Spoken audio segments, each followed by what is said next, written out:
tough side, Ghana, where the Ghanaians are also talking tough, and we'll see what happens when the trade tackles in the first leg tomorrow, 20th. And in Europe, where Arsenal yesterday they were lucky to get a draw, and thanks to Alexander Lacazette, as Patrick Vieira was close to a famous return to Arsenal. And Champions League football returns will be giving you all you need to know, as well as the return of NBA. 3 months after Giannis Antetokounmpo led Milwaukee Bucks to the title, they are back. We'll look at everything that has to do with NBA, as well as the big boy who refused to be vaccinated. All the stories will come your way this morning. Good morning and welcome to Sports Fiesta, and it's live on 92.7 KVFM down here in Benin City. My name is Ewusa Agbekani, Sports Maestro, and I've got Salih Ibrahim, the Bracadabra Sports, with me on the show this morning. Ibrahim, good morning. Let's begin from home.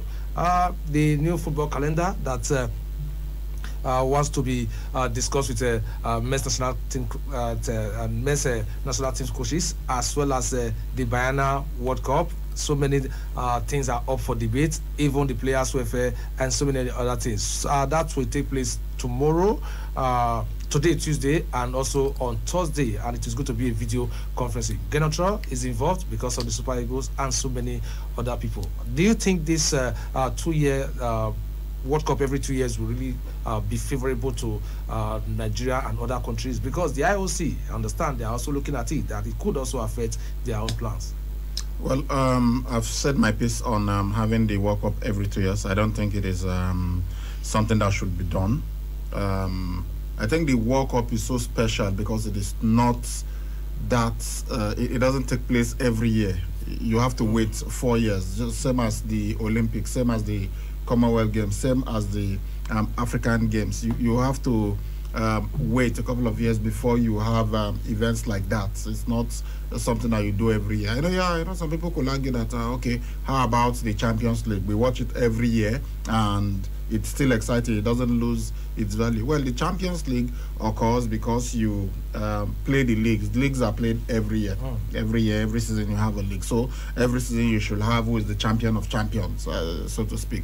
And then the African Cup of Nations. Well, in the past we have been advised, European countries have advised us, including Arsene Wenger, to make it every 4 years, that it was a Mickey Mouse competition the way it was, simply because many, Arsene Wenger was somebody that loved African players at Monaco, at Arsenal, and every 2 years his top African stars would leave to go and play in the African Cup of Nations, and he felt, look, this is denying us their services at a crucial time in the season, and they wanted it to be every 4 years, and Africa resisted and said, look, we need more competitions like this because football has not got to the level that it is in Europe. But you look at the European Championship, the Euros, it's every 4 years, not every 2 years. So I think the importance of the competition, the significance of the competition might be reduced if you have it every 2 years. Every 2 years you have a World Cup, every 2 years you have a World Cup. No, I think the anticipation, and remember that even the qualifiers for the World Cup, some continents start 2 years, some even 3 years before the championship itself. They start playing the qualifiers. So if you are playing the qualifiers every 2 years, for instance, in Africa, there were times when we had to start 2 years before the competition. I recall 1994 World Cup. By 1992 we had already started playing the qualifiers. Even this one, I think we started. Some countries had to start early. Nigeria got a bye to the second round. That's why we are just starting our own. And they will play the qualifiers until the year of the World Cup. You might not have enough time to prepare for the World Cup. So it is until March that we will know the qualifiers from Africa. So if you have it every 2 years, it's going to create some issues. I hope that African countries will reject this. You might understand that Middle East countries, Saudi Arabia was the one that really put forward this proposal. Maybe they want it. They feel okay. They want to really have the opportunity of hosting the World Cup and showing what their countries can do. Right? So I believe some will want it because of certain reasons. There are some others who have said, look, there are so many players who did not get to play the World Cup in their entire career, because it happens every 4 years. Once every 4 years, and it's rare. So generally, in a career, there are very few people that have been to 5 World Cups. Sure. Because it is every 4 years. Yeah. So by the time you put the 5 together, you are looking at a very longer period. And we know that a career, maybe if you have if you play 13, 14 years, they'll say you've had a long career. And in those number of years, 3 is just 3 World Cups that you will attend. So if you attend 3 World Cups, they'll say you've even done well. In fact, 2 World Cups is even okay in many careers. So maybe people are looking at all of this and thinking, okay, we see these great players every year in the Champions League. We see them in some other competitions. Maybe it will be time to see them every 2 years in the World Cup. But I think we should also look at the health of the players, the number of matches. They have to play qualifiers. They have to. We just had an international break. The players are back now. They're playing. Some of them will play in the Champions League in midweek. By weekend they will play again. Then very soon you have another international break. It's like they are playing every time. I know they get paid huge sums of money and all of that, but honestly, I think we should retain the value of the World Cup. Honestly, I believe that playing the World Cup every 2 years is going to reduce the value. So I think we should leave it the way it is. Let that excitement of looking forward to the World Cup, the qualifying process and everything, I think it's best to leave it there. So I hope that African countries will not be support. Most of them are going to kick against having it every 2 years. Well, let's see how things will pan out. The Nations Cup is every 2 years. We also have other tournaments like UEFA Nations League, the Euros and all. So I think it is going to be too much. Although for Arsene Wenger, he is the World Football Ruling Body's Chief of Global Football Development. So today, 19th, and Thursday, 21st, he will be having a video conference with the national team so they can discuss all this that we just put forward to you guys. Well, let's see how things will pan out. We hope that it's something that will favor every member nations. For two-time FIFA Women's World Cup winning coach Jay Ellis, she will be the one leading the technical advisory group for women football. All right, moving away from there and talking about the qualifiers that will be taking place tomorrow. Asisat Oshoala, she's talking tough ahead of that game, and she says that the team is battle ready for the 2022 Women Africa Cup of Nations qualifiers against eternal rivals Black Queens of Ghana. The two foes will clash in the first leg at the Mobolaji Johnson Arena, Onikon, on Wednesday, while the reverse fixture will take place in Accra on Sunday. Well, I don't like talking all this. They are talking tough. They should just go out there and do it. That's how they talked tough when they played against South Africa, and it was disappointing for us. So I hope that they will realize how important this match is. They are playing the first leg at home, which means that they've got to do very well, beat the Ghanaian silly, then go there. Because the implications of this is that you could miss the Africa Cup of Nations and the World Cup if you do not do well. You will definitely miss them, because it is the Africa Cup of Nations. This is a qualifier for the AFCON. It is from the AFCON that you qualify for the World Cup. So if you do not qualify by beating Ghana home and away, or by beating them at home, then going to draw away, or by beating them at home, even if you lose, the scoreline is not as high as the margin with which you won, then you get to qualify for the World Cup. So if they do not qualify for the Africa Cup of Nations, they will not even qualify for the World Cup, because that's where it's like you buy the ticket to get to the World Cup from the Africa Cup of Nations. So this match is of huge importance. Nigeria has got to step up. The Super Falcons have disappointed recently, and I hope that they will put all that behind them and go out and get victory. As at yesterday, the players that we had in camp were Tochukwu Oluehi, Onome Ebi, Regina Otu, Tosin Demehi, Rufiat Imoran, Vivian Ikechukwu, Onyebuchi Goodness, Akudo Ogbonna, Ayomide Ojo, Opayemi Sunday, Gift Monday, Osinachi Ohale, Chamaka Nadoze, Glory Ogbonna, Joy Bokiri, Uchenna Kanu, Rita Chikwelu, and Francisca Odega. They had their first training yesterday at 4 p.m. So let's hope that they will get the victory in this encounter, and it should be a huge victory so that the second leg will be rendered a mere formality.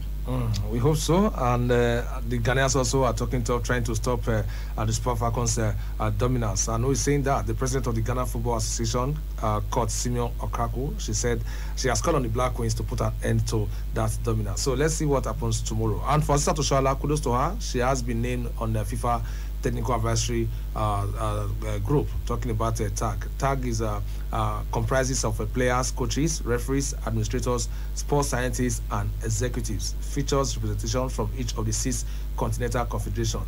It had the second meeting on Friday, which was 15th of October. We're looking at the list of women's TAG participants. Dana Castellanos from Venezuela, current player.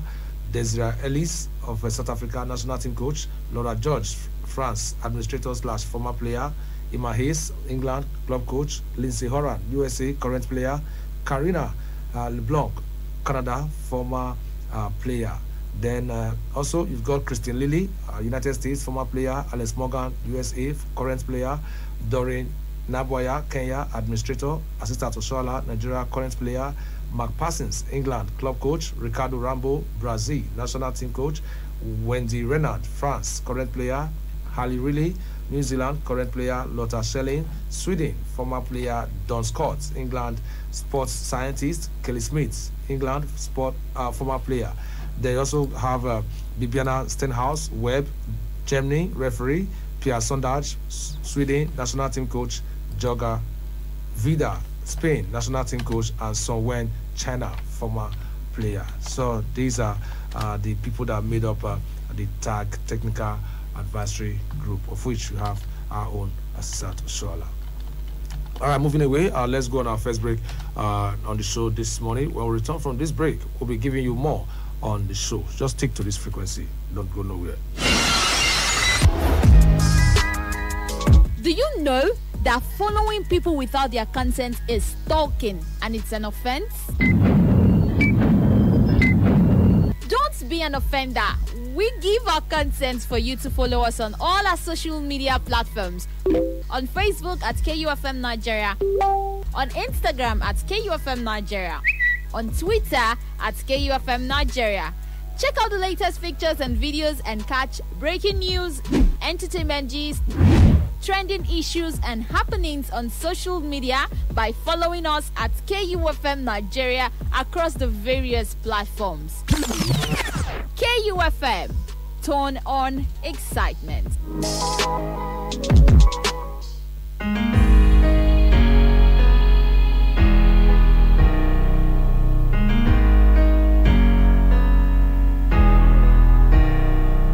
We've had many battles, we have won some wars, but in all our struggles, we have lost loved ones.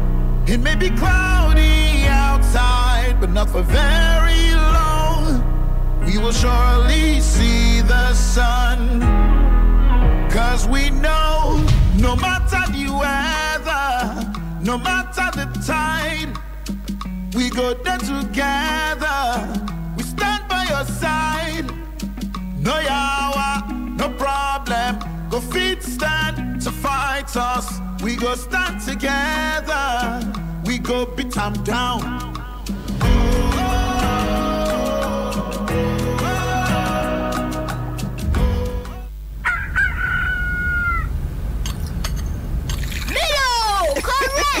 Tell me first, why you be say I dey give you Milo every day? Because now every day I dey play like a baller, I dey run like a sprinter, and I come dey learn book like a scholar. So I go need all the energy why I fit get. You see am so? I see am well. Make you give your pikin them ogbonge energy. Milo Active Go with the goodness of malt, milk and cocoa. We go help your pikin them to stay active every day. Milo, energy to fit do more.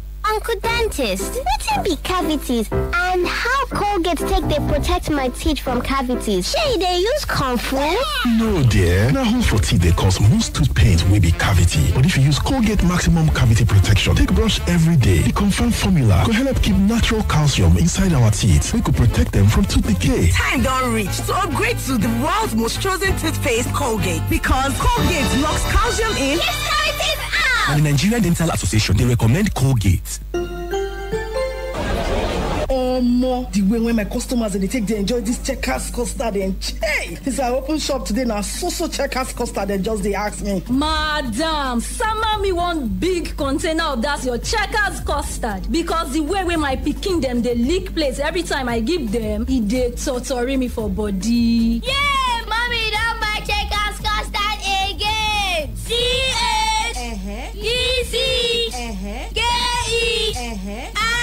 CHECKERS Checkers custard.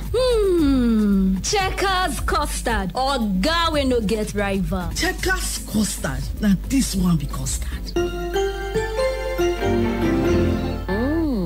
Make you join the Obunge Yellow Awoof giveaway. They jollificate with extra 500% bonus anytime when you recharge with 100 naira or more on top MTN Better Talk. And if you like everyday Awoof, na star 888 hash, you go take recharge to enjoy 600% Awoof bonus on top MTN Awoof for you and enjoy 700% extra bonus every time when you recharge 100 naira or more on top MTN Yafu Yafu. So turn up Awoof with a boost brain. Everywhere you go, MTN.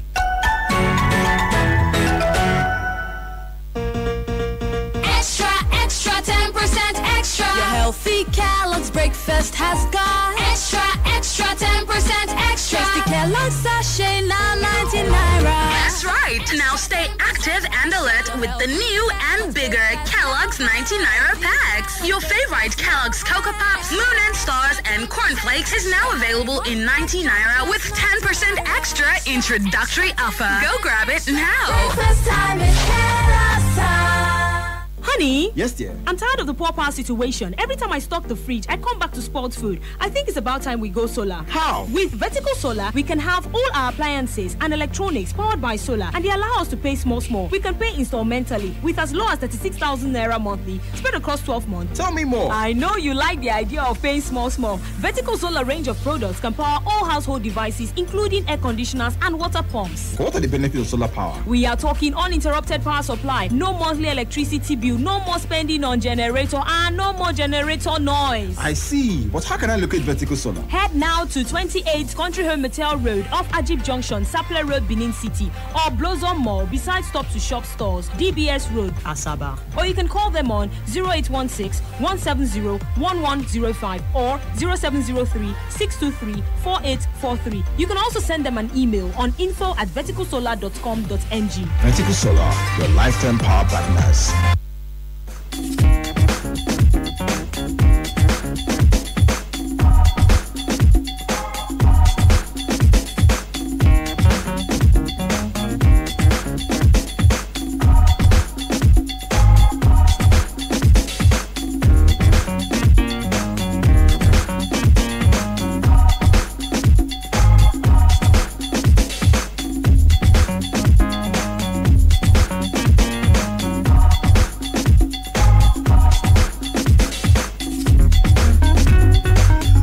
Welcome back to Sports Fiesta, and it's live on 92.7 KUFM down here in Benin City. Before we went to the break, we told you what to expect as Ken Troy and other men's national team coaches are set to hold video conferencing with FIFA football development chief, talking about Arsene Wenger, as well as what to expect tomorrow between Nigeria Super Falcons and the Black Queens of Ghana in the 2022 African Women Cup of Nations qualifiers. All right, now let's move abroad and talk about what happened yesterday at the Emirates Stadium. It was drama. In that game, it was a thriller, and I thought at some point it was over for the Gunners when the Eagles went 2-1 up. But at the end of the day, never say never. Alexander Lacazette, a Frenchman, denied another Frenchman a famous victory on his return to Emirates. It was a fantastic one for the Frenchman as he got that lead goal to rescue the Gunners. It was a nice one, and it started very well. Benteke was on the score sheet, as well as Aubameyang, the Gabonese striker. Beautiful goals scored yesterday. But Ibrahim, do you think that was a fair result on the part of Arsenal? I know they were the one that struggled to get the point, but don't you think that they are winning run? I think back-to-back, 3 consecutive wins before the international break, and now starting with a draw. Well, 3 consecutive wins before the last. Their last game was a draw. The one before the international break. It was a draw, yeah. But they are unbeaten in 6 matches, which is a decent run. The way they started with 3 straight defeats, it looked like it was going to be a horrible season for them. But by their high standard, it's still not good enough because they are not even in the top half of the table. They are 12th now on the log, so you expect Arsenal to be higher up. But they fought back yesterday. It was a London derby for them, and they were able to fight back and get a point. Well, it's you could say not good enough for Arsenal, but they were able to fight back, and they did not lose that encounter. They had in the opposite dugout somebody who used to be their captain, who was still a legend for Arsenal. And I was happy that they gave him a warm reception. They applauded him as he came on. And I'm sure in moments during that game when Crystal Palace were dominating, they will have thought, okay, maybe we got the wrong former captain to be our manager. Why didn't we go for Patrick Vieira instead of Mikel Arteta? But, these things happen. Even Patrick Vieira himself has had some bad moments in the past, and we'll see what happens with him. But Crystal Palace did well yesterday, even without arguably their most potent forward, Wilfried Zaha, who was out sick. They were still able to come to the Emirates, and they got a point, got a goal, got in front first, but then Crystal Palace came into the game through Benteke and Edward Oston, and then later on Alexander Lacazette came off the bench and got that equalizer. So good one for Arsenal, but as I said, maybe not good enough that they are such a big side and they are dropping point against Crystal Palace. But looking at the match itself, taking it in totality, but this is where I sometimes have issues with the officiating in England. I thought that Crystal Palace should have had a player sent off yesterday. James McArthur, I don't know what he was doing, what he was thinking. The ball was, clearly, the Bukayo Saka does not look like a football. So what was he doing? Why will he had his eyes on the ball, he was watching the ball, but then when the ball was dropping, you could see clearly that he was looking at Bukayo Saka in front of him, and he just straight whacked Bukayo Saka from behind. The ball had not even dropped to that level.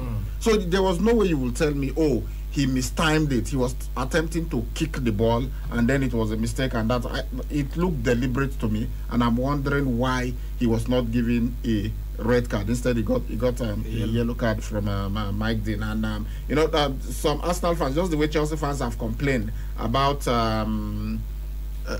Anthony Taylor. Although the last game, I thought Anthony Taylor did well. And maybe you could even argue that perhaps Chelsea got away with some things, because if it had been against Chelsea, I'm sure their fans will complain that Anthony Taylor perhaps ought to have maybe sent off a player who collided with Trevor Chalobah, and then there was the same 2 players were involved in something that maybe potentially could have been a penalty. Honestly, both, I thought they got the decisions right, but I'm just saying, if it were the other way around, maybe Chelsea would complain. So the way Chelsea fans tend to complain about Anthony Taylor, that's how Arsenal fans tend to complain about Mike Dean. And when incidents like this happen, you wonder what is going on with VAR. Even if the referee doesn't see it, I don't understand why that wasn't giving us a red card, because VAR is supposed to intervene in clear and obvious error. And if a referee looks at an incident and thinks it's a yellow card and gives it, VAR can call him and say, go and review that, upgrade it to a red card. So I'm wondering why MacArthur wasn't sent off last night. I'm not saying that Arsenal, it was because he wasn't sent off. No, Arsenal did not go into the match looking for a player to be sent off. I mean, when you play a game, you know that you are going to play against 11 players, and you expect that it will end with 11 players. But the rules are there for a reason.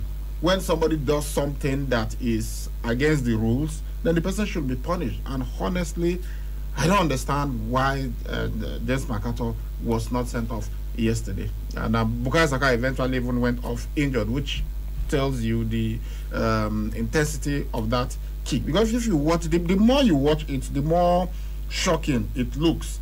Because the ball was in the air, he had his eyes on the ball, and suddenly his eye dropped, and he could see that Bukayo Saka was right in front of him, and he just straight out. Bukayo Saka was elevated a couple of feet in the air because of the force of that impact. So why was he not sent off? It's baffling. Honestly, it's baffling that he was not issued a red card yesterday. But having said that, I think Arsenal really need to improve if they are to make the top 4. Last season, they did not qualify even for the newly introduced Conference League. They didn't qualify for that, which is really embarrassing. And this season, maybe the only advantage of that poor last season will be that they do not have the distraction of European football, so they can concentrate 100%. But if you really want to do this, maybe you adopt the kind of I don't know, in style, in quotes, approach of Chelsea some seasons ago when they were not playing in any they concentrated on the league, any competition in Europe. They even seemingly deliberately got knocked out of the Carabao Cup early, and then they basically just prosecuted the FA Cup and the English Premier League. That was Antonio Conte's first season in charge, and you saw what happened. They got to the final of the FA Cup, beaten by Arsenal, and they won the Premier League on the counter. So when you have that kind of situation, you tend to maximize it. But Arsenal, honestly, right now, they are not doing that, and they find themselves 12th on the table. And when you look at some of the teams that they've played, yes, they've played Chelsea, they've played Manchester City, but they've also played Brentford, they've played Crystal Palace, they've played Norwich, they've played some of the, in quote, weaker opposition, and they are still 12th. So you wonder when they will start climbing up the table. All right, that's where they are, 12th with 11 points, but for Crystal Palace, they are 14th with 8 points. There was a game yesterday in the Spanish La Liga. Deportivo Alaves at home were beaten by Real Betis 1-0, and that has taken Real Betis to 8 spots. And for Deportivo Alaves, they are 19th on the table. Then in the Italian Serie A, the winless run for Venezia has ended as they beat Fiorentina 1-0 yesterday. Tirone Boy and David Okereke were in action for Venezia. All right, these are the matches that we played yesterday. Then we are looking at the UEFA Champions League, which returns tonight. Club Brugge will be at home against Manchester City. That will be in Group A. Then Paris Saint-Germain, who will be missing the services of Neymar, will take on RB Leipzig at the Parisian Stadium. Then we've got other matches. Then in Group B, we have Atletico Madrid. That will be a very tough one at the Wanda Metropolitano. They will be taking on Liverpool, while AC Milan will face FC Porto. Okay, that's what we've got for you. Then in another group, we've got Sporting Lisbon taking on Besiktas in Group C. Then Ajax will face Borussia Dortmund. Okay. Then in Group D, we've got Inter Milan. They'll play host to FC Sheriff. Sheriff in town. Then for Shakhtar Donetsk, they will take on Real Madrid. So these are the matches to expect today. For FC Sheriff, they are still top, and they are away to Inter. Maybe the table, might change after today's game. But they've done very well, playing 2 and winning 2. You have Madrid in second, Inter third, and Shakhtar. FC Sheriff went to the Bernabeu and beat Real Madrid. They will feel well. We know that Inter are former champions, but if we have beaten Real Madrid away from home, who then is left? So I think they seem very confident. And at the beginning of the season, well, the moment the draws were made, we just looked at this table and went, okay, Inter Milan and Real Madrid are going to qualify. But the way it is now, both Inter and Madrid have got to really work hard, because you look at Sheriff that we thought will be bottom at this table. At the moment, it's Shakhtar the next, and Sheriff are top. And I doubt if Sheriff will just suddenly look. Don't get me wrong. I'm not predicting that Sheriff will win the Champions League. No way. But I'll not be surprised if they qualify. And well, if they fail to qualify, I will still put it down to inexperience. But the way they've started, it's been brilliant. Honestly, it's been brilliant, and I am kind of rooting for them, wanting them to go very far in this competition. Looking at Group B, Liverpool, Atletico Madrid, Liverpool 6 points, Atletico 4. Then you have AC Milan, who were top of the Serie A before Napoli won their game 1-0 and reclaimed top spot. But right here, they are bottom with 30 points. Yeah, sometimes it happens like that. Domestically, you are in fantastic form, but in Europe, you are struggling. Or you could be struggling in on the domestic scene, and in Europe, you are flying. We've seen it happen. So for AC Milan, doing well in the Italian Serie A, but in Europe, it's been a struggle. Well, I'm sure they've got a couple of players back from injury. Let's see what they can do. Playing against FC Porto. For Liverpool, they've got to be careful. I know that they are in a very rich vein of form now. Their last match, they won 5-0 against Watford.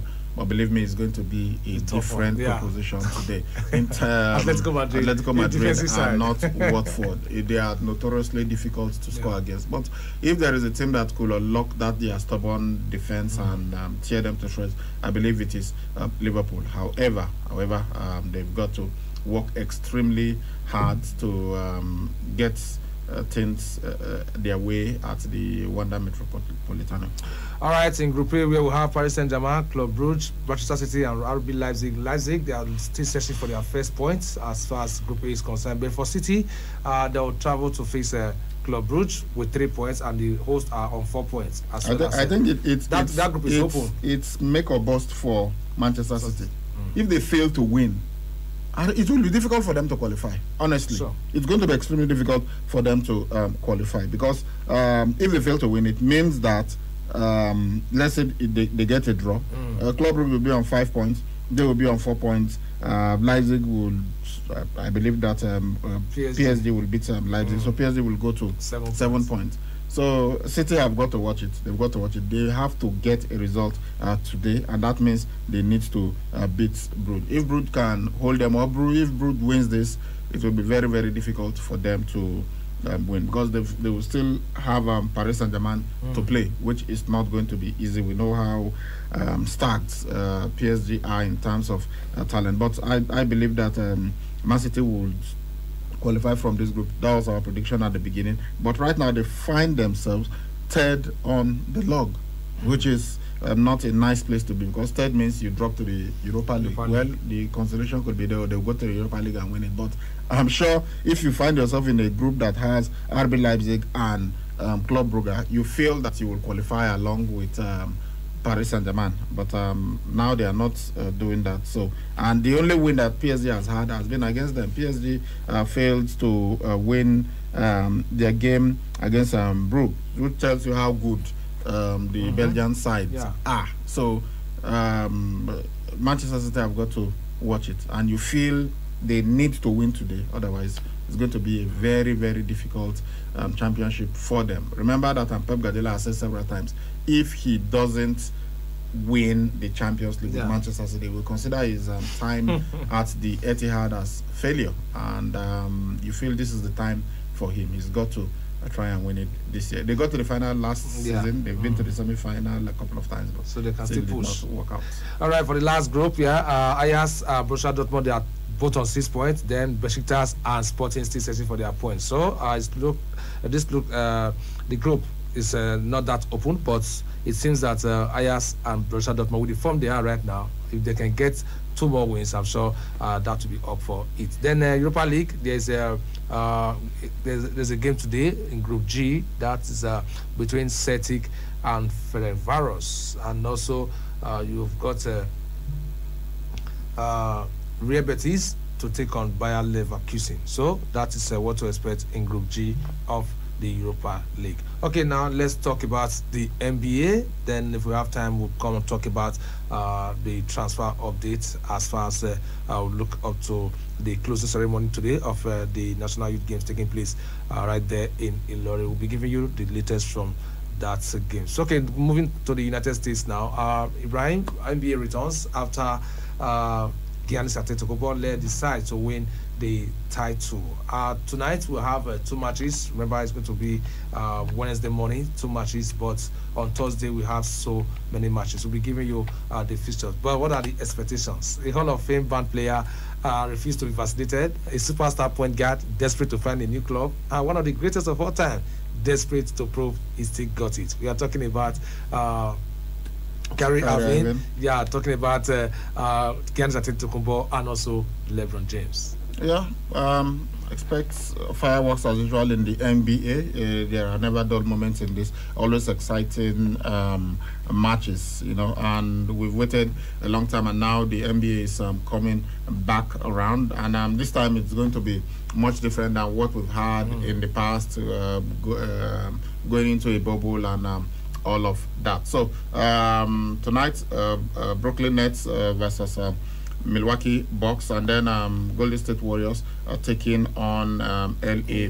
Lakers. And the Lakers had a bad preseason, lost all their matches. Do you think? Well, it doesn't matter. You know, people have said so many things because they've recruited many players that seem to be past their prime because of their ages. But LeBron James has said, you wait until the first game of the season.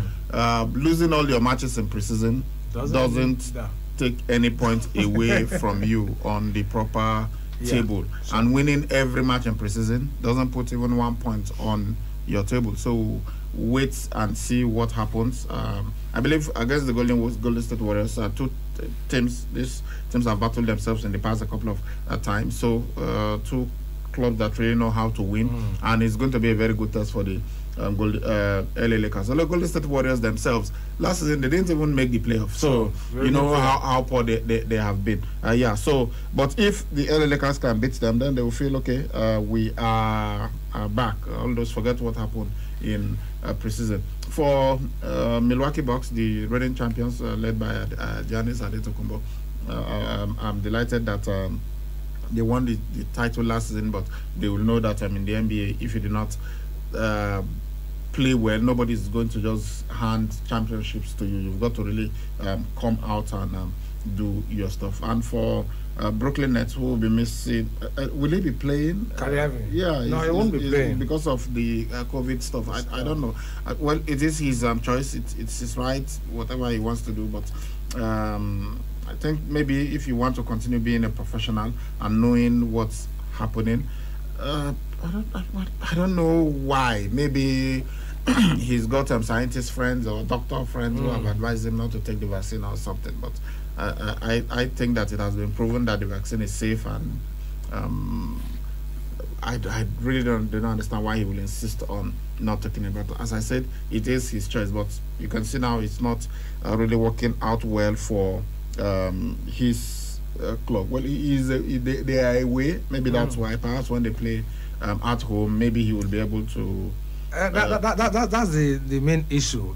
They wanted to be part of the home matches, but they are saying told him, yes, you have to get vaccinated so that you can be part of the group. Must be fully vaccinated. Well, I don't know whether more players would. There are some players that are still refusing to take the vaccine and all that. I mean, it's shocking when you hear, even in the English Premier League, you hear players testing positive for COVID, and you're like, what's wrong with these guys? I mean, you know that this thing is real. Colin Powell, the former Secretary of State of the United States of America, just passed away because of COVID. People that I know personally have told me that, look, I contracted this, this thing is real. I've recovered, but this was what happened. And the whole world knows what is going on. So why would somebody, and for now we know that, okay, take the vaccine, at least it will protect you for now. And the scientists are saying with time, as soon as we're able to get herd immunity, then the vaccine people will stop transmitting the vaccine. These people will stop transmitting the virus. And so long as you can stop it from spreading, it will die naturally. That's how these things work. So why are people who are so exposed are refusing to be vaccinated, protect themselves? Yeah. It's something that even LeBron James doubted it at the first time. But as maybe if my work was different, I didn't need to go out that much. I didn't need to interact with people so much. Sure. Maybe maybe I would not have taken the vaccine. But I know that as a journalist, I have to go out. I am most times at the stadium where you have to meet many people. You have to come on. So I had to go and take the vaccine, and I can tell you right now, I am fully vaccinated. And even seeing what's happening, and you come to work every day. You meet people. Sometimes people come from far off to see you. People come visiting and all that, and it's just even if you are not your work is the one that does not expose you that much. But don't you go to the markets? Don't you go to public places and all of that? So that's why I think people should just do what's right and take the vaccine. But it is his right. If he could decide to retire because of this and say, well, if I'll take the vaccine, then I'll retire until COVID is gone. Then if I'm still young enough, I'll come back to play basketball. All right, let's see how things will pan out. On Thursday, we've got some fixtures for you as well. Indiana Pacers will take on Charlotte Hornets. Chicago Bulls will play Detroit Pistons. It will be Boston Celtics versus New York Knicks. Washington Wizards will trade tackles with Toronto Raptors, while Cleveland Cavaliers will take on Memphis Grizzlies. Elsewhere, Houston Rockets will play Minnesota Timberwolves, and Philadelphia 76ers will take on New Orleans Pelicans. Then Orlando Magic will take on San Antonio Spurs, while Oklahoma City Thunder plays Utah Jazz. Denver Nuggets will take on Phoenix Suns, and Sacramento Kings take on Portland Trail Blazers. These are the matches to watch out for tomorrow and next. So let's see how things will pan out in the first games of the NBA. I can't wait to see how things will pan out tomorrow, especially that game between LeBron James and Steph Curry. I want to see who come out tops. All right, from there now, let's quickly look at what is going on right now, right then in Lorraine, where Team Edo is competing, and let's see if they'll be able to finish second, because there are other states who are chasing them to finish in that position. From what we are getting, let me look at the current table. Okay, the current table, the way it stands, Delta are still up there with 55 gold, 25 silver, and 25 bronze. Total of 106 medals. Edo still on the second spot, 17 gold, 10 silver, and 9 bronze. Total 36. Then you have Bayelsa sitting pretty in third spot, 15 gold, 13 silver, and 15 bronze. Total of 43. Those are wondering why Bayelsa are behind Edo. It is because of the number of gold medals, not the overall total. Okay, FCT, they are fourth with 10 gold medals, silver 9, then bronze 16, total 36. Then fifth position, Rivers with 9 gold, 7 silver, and 12 bronze, totaling 28. Okay, so the bottom we've got Zamfara. They've got no medal. Gombe, same thing. The bottom, okay, about 4 states without any medal. Okay, namely Borno, Enugu, Gombe, and Zamfara. What a poor outing. But let's see, it comes to a close today, and we are really happy with what Team Edo have done. We hope that today they will add more gold medals to their table and finish that second spot. Yeah, because as it is now, nobody can catch Delta. Nobody. And it's something over that we've got to look at and then strategize to stop them. I don't know if Edo will be able to do that at the next National Sports Festival. You've got to work it, and try and have a plan look at the sports that they have comparative advantage, and then see how you can curtail them. Swimming and some other or some of these other sports. They will top the medal table at the National Sports Festival, and if they are topping the medal table at the National Youth Games, it tells you that in years to come they will still be dominating, because the National Youth Games is those that are under 15. Yeah. So if at under 15 they are top, and they are top at the senior level, because if you are top at the senior level, you will say, okay, Delta is topping at under 15, which means in 5 years, in 10 years time, they could be topping at the senior level. Or if you were the one topping at the National Youth Games, then you will have hope that, okay, Delta might be top right now at the National Sports Festival, but in 5 years time, in 6 years time, in 10 years time, we'll be the ones topping, because we've got so many fantastic youngsters that are coming through. But when you have them top at the National Sports Festival, and they're also top at the National Youth Games, it tells you that you are in trouble. Everybody basically is playing second fiddle, so you've got to try and look at what they are doing right and work your way towards that. Try and see how you can also improve in your own states. And we'll say well done to Delta. Fantastic. They should keep it up.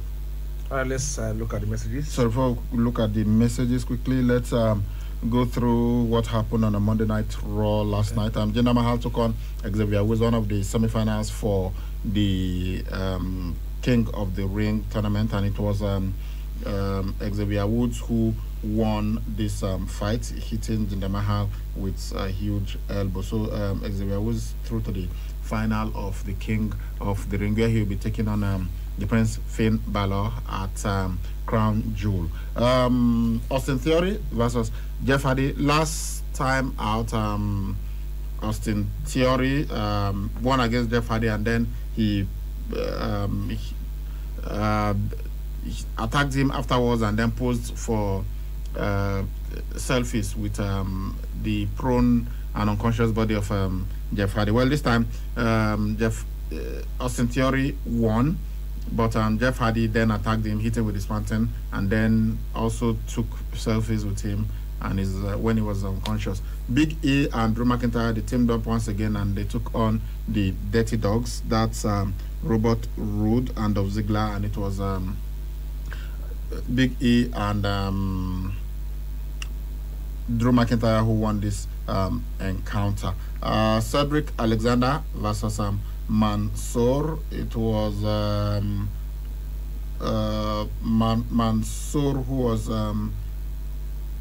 was able to get this win, and but later Mustafa Ali came out and was still not, because they were a team before, but now they've broken up, and they are supposed to meet at Crown Jewel, and Mustafa Ali said he will teach Mansoor a lesson at Crown Jewel, and Mansoor told him that he will prove that Mustafa Ali is a coward at Crown Jewel. Mansoor, by the way, is from Saudi Arabia. Then we had RK Bro taking on the Street Profits, and it was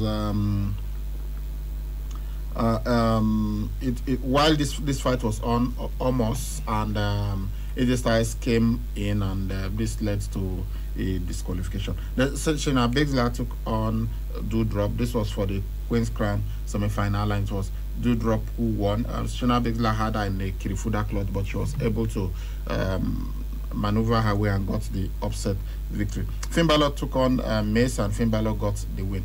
And finally, we had Charlotte Flair taking on Bianca Belair. This was for the Raw Women's Championship.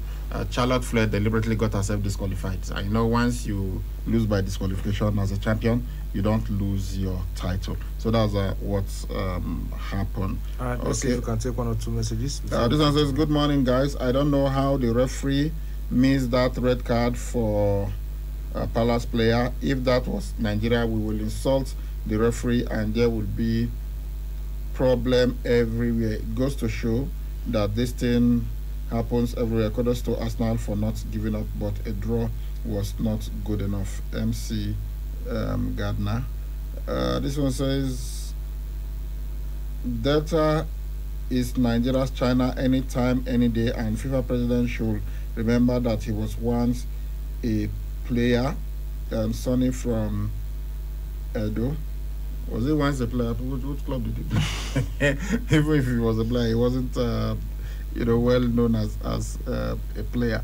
Yeah, he's talking about China Delta being China means at games. You know, China, the way they have many medals. Okay, let's take one more. Good morning, Mr. Ibrahim and the sports crew. There is something inherently wrong with the application of the VAR in England. I don't know why they keep getting decisions wrong. Danny, the analyst. Okay, all right, guys. This is the much we can take on the show this morning, but don't worry, we'll be here later at 4 to give you the evening edition. But before we go, let's take the final whistle on the show. It was really tough. I was really disappointed to concede in the end because the players worked really hard and they deserve those 3 points. I feel sorry for them today. I like the personality and character we showed. In the second half, we had desire to compete and won the ball quite high. This is part of the game we wanted to improve, being aggressive. It's part of the DNA of Crystal Palace. Crystal Palace manager Patrick Vieira reacting after his size 2-2 draw with his former club Arsenal at the Emirates. And that's the final whistle on Sports Fiesta this morning. With that, we come to the end of the show. Many thanks to you guys for being part of this show this morning. Many thanks to Salih Ibrahim, the Black Sports, for doing this with me. My name is Yagusa. Agbekan is Past Maestro saying enjoy the rest of your day. And congratulations to all my Muslim brothers and sisters for celebrating Eid al-Maulud. Enjoy the rest of your day. See you later at 4.